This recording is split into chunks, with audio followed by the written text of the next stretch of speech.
Hi there.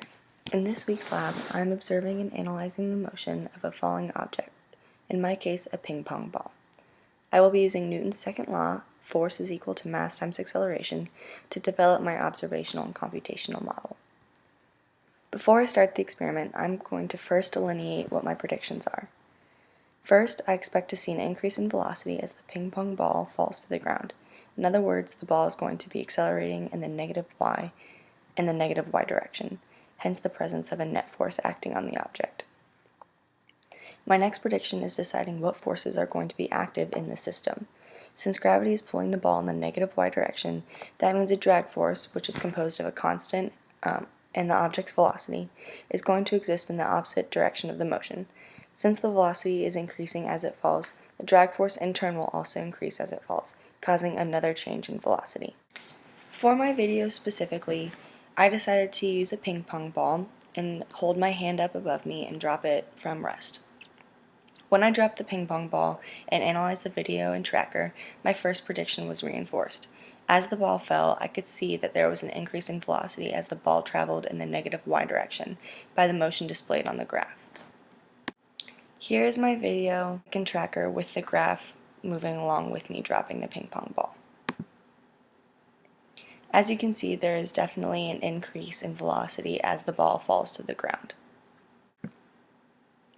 For my computation in VPython, I use the initial velocity, initial time, final time, and mass of the ball values that I plugged into Tracker.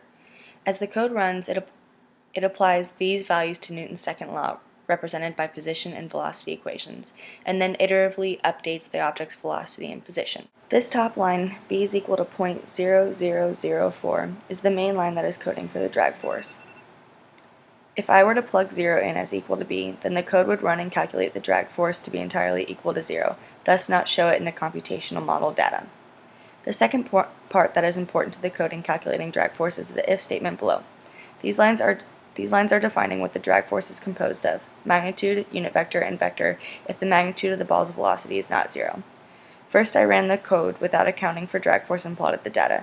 Then I ran a second code accounting for drag and plotted all the data points from Tracker and the two Python codes so I could compare the results.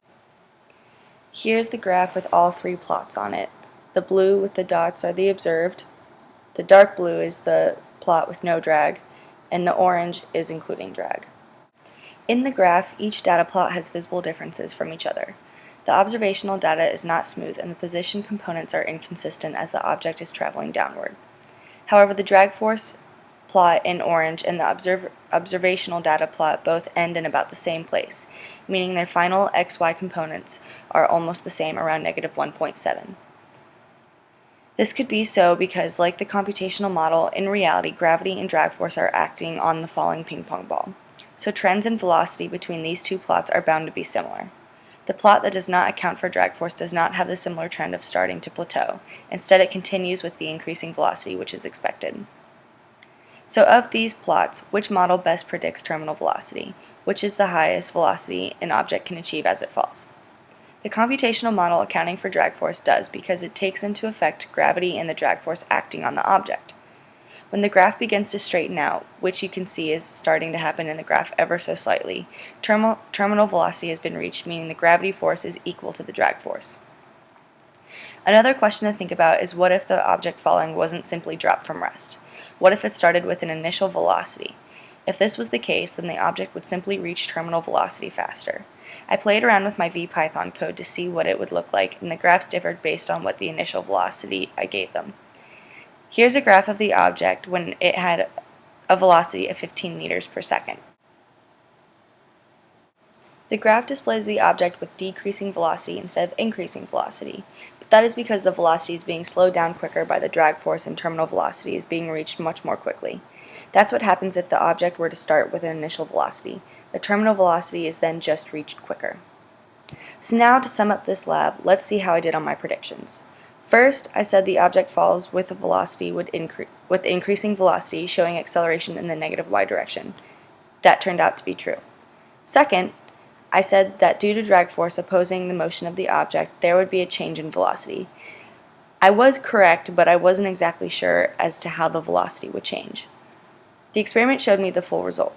With drag force acting in the In opposition, the object reached terminal velocity and its velocity plateaus, just like we begin to see in the graph.